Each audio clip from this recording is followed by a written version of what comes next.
Hello and welcome. Today we are going to be diving into the realm of attachment styles and how they manifest in the digital domain of online dating and social media. And so, as the world transitions into an ever-connected digital space, understanding your attachment style can be a vital tool in navigating online interactions.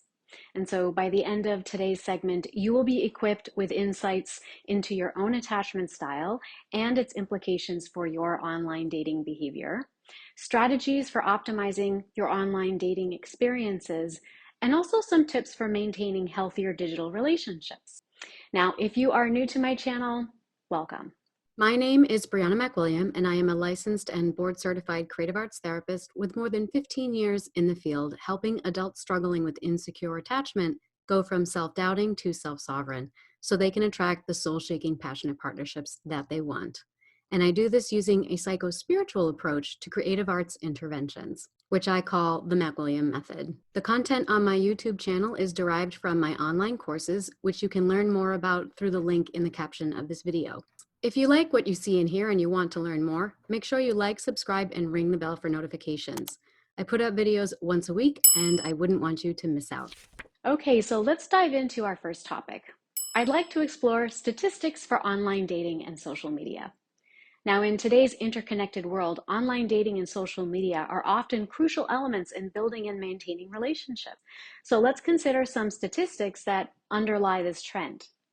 Now, about 53% of individuals under the age of 30 have used a dating site or app, which gradually decreases with age. 37% among those ages 30 to 49, 20% for those between 50 and 64, and 13% among those 65 and older. Now, the emotional climate is also equally varied. A majority of women, 54%, report feeling overwhelmed by excessive messages online.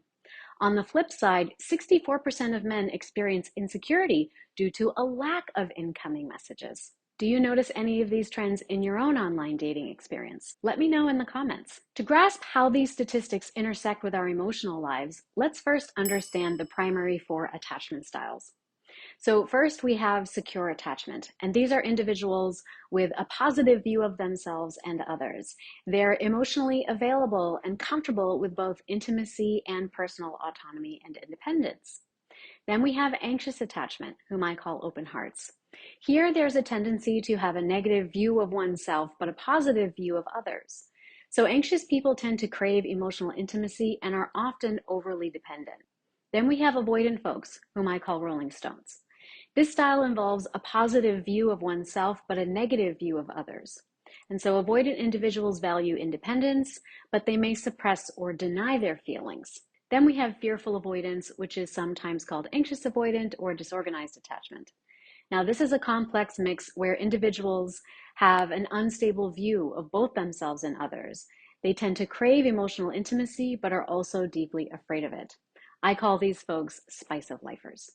Now let's take a look at how attachment styles interact with online dating. There's a lingering assumption that dating apps are just saturated with folks who have insecure attachment styles, particularly avoidant attachment style, because they struggle to maintain enduring relationships. It's kind of like the dating pool is full of anxious and avoidant swimmers, while the securely attached folks are lounging on the shore, just safely paired off. However, there is a compelling study from 2020 and the University of Michigan that disrupts that narrative. Now, people with anxious attachment styles, they were found to have a higher number of relationships and friendships through dating apps than avoidant partners. Well, for anxious daters, the perceived safety of dating apps could be particularly alluring. A study from 2010 also shows that anxious folks tend to be unselective in things like speed dating events, as if they are casting a wide net, and that will prevent them from missing out on a potential partner. So taking that information into consideration with dating apps, they can still cast a wide net, but the risk of rejection is softer. You only connect with people who also have an interest in you. So now let's look at avoidant attachment and online dating.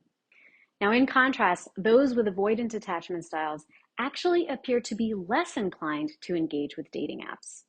Understandably, the emotional closeness and the demands for vulnerability that comes with these platforms can sometimes feel like too much for someone who would rather maintain some emotional distance.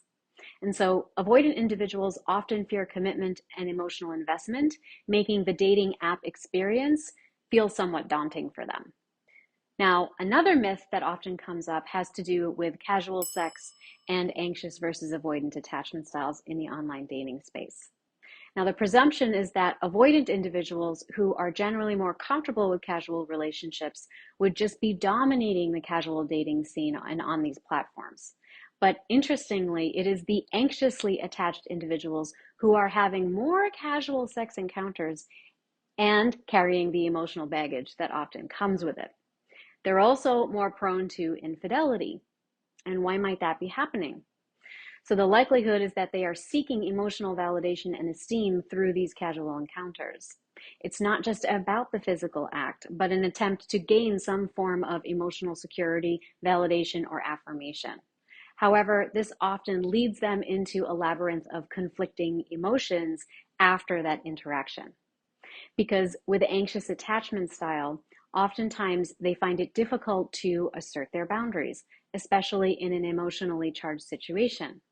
They might fear things like confrontation or rejection or a loss of favor and regard from their partner, making them susceptible to crossing their own boundaries and later grappling with the guilt and emotional turmoil that results from that. So this awareness can empower us to navigate the online dating scene more cautiously, more consciously, and making sure that our choices are in alignment with our greatest good and well-being. Now, the impact of your attachment style, it can extend beyond dating apps and actually trickle down into your general online behavior, including social media usage. When we look at folks with secure attachment, for example, typically they are well balanced in their interactions. They communicate clearly, they set reasonable expectations, but maybe they can become overconfident and tend to neglect their intuition. Then we have anxious attachment. So these folks are highly passionate, but they can be prone to things like overthinking. They may also read too much into things like likes or comments, and they show tendencies to do social media stalking. Then we have avoidant attachment, our rolling stones. They usually maintain an emotional distance even when they're online. And the result could be limited sharing, ghosting, or unclear communications and mixed signals.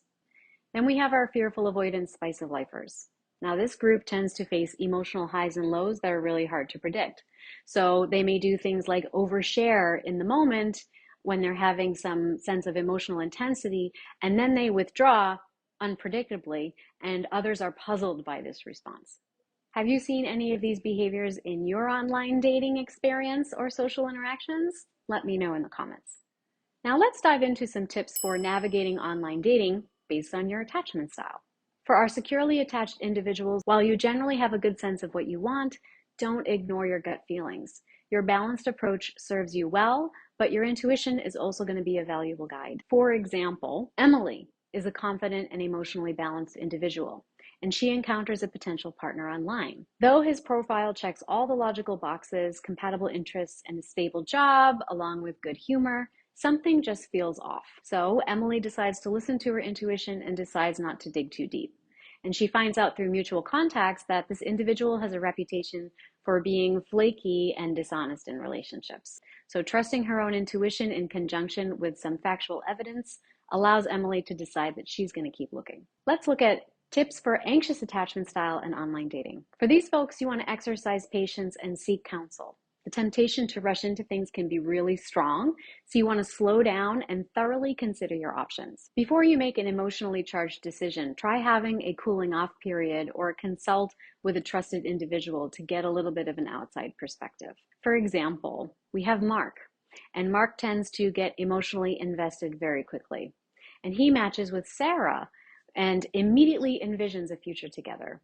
The urge to text her constantly throughout the day and secure a date as soon as possible becomes kind of overwhelming. Now, remembering to slow down, Mark decides to share this with his best friend, who advises him to take things just one step at a time. And so he limits his text messages to meaningful interactions and plans to date only after building a strong conversational foundation, meeting and speaking to her in person, and finding out more about her before letting himself slip into fantasy. Now let's take a look at our tips for avoidant attachment style and online dating. For our Rolling Stones, opening up can be a challenge. However, sharing just a bit more about yourself could enrich your online dating experience. So in your conversations, you want to try to share something personal, but kind of small to test the waters for deeper emotional connections down the line after you have made an in-person connection. For example, Rachel enjoys the attention she gets online, but she hesitates to get too involved emotionally. When Robert, a seemingly sincere and open individual, starts messaging her, she feels kind of hesitant to get too personal. So she decides she's going to try to take baby steps and challenge herself by sharing her passion for painting, a topic that she doesn't really discuss with too many people. Now, Robert responds positively and invites her to go to an art show. So they start forming a deeper connection around shared interests rather than something that's too emotional and vulnerable. But this makes it safe for Rachel to open up and start to experience the dating scene as more rewarding. Now, lastly, let's take a look at tips for fearful avoidant or disorganized attachment style and online dating. You want to use moments of confusion as an invitation to become self-reflective, maybe journaling on your thoughts or discussing them with a counselor. So for example, we have Tony's online dating life. It's kind of a roller coaster of intense connections followed by sudden disengagement. There seems to be a lot of love bombing, but not know who started it or ended it. And so confused by his own behavior, he wonders why he tends to sabotage things just when they seem to be going well. So Tony decides to start journaling about his emotions, looking at his behavioral patterns, and consulting a therapist. And he realizes that his fear of getting hurt is causing him to behave in an erratic way. And so with this newfound self-awareness, he starts to interact more mindfully. He takes a pause before responding to text messages, and he's aware of when he's allowing infatuation to take him over, and instead affirm his own value and lovableness and ask for confirmation of the assumptions that he's making in the dating relationship. So by acknowledging your attachment patterns and adopting some tailored strategies, you do stand a better chance of forming soulful connections that are both meaningful and satisfying for you. So can you relate to any of these tips? Let me know your experience in the comments below. So navigating the dating world, especially a digital one, can feel a bit like a minefield, especially if you feel like you've got other aspects of your life in order, but you're still struggling in your romantic endeavors. Maybe you feel trapped by what I call the success-driven heartbreak cycle. And this is when you have professional strengths that paradoxically become roadblocks to love.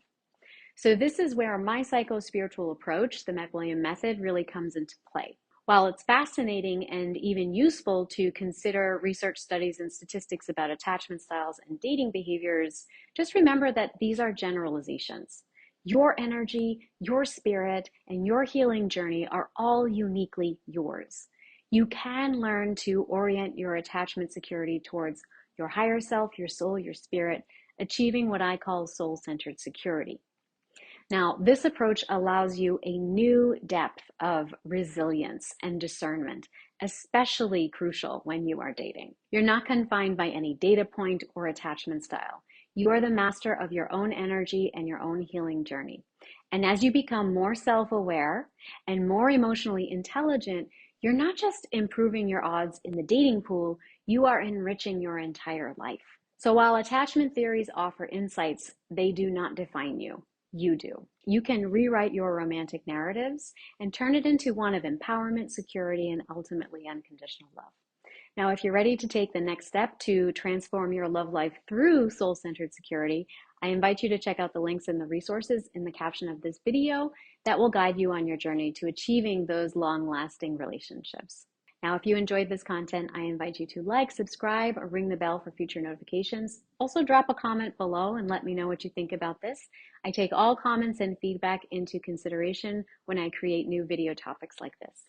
Thank you and have a great week.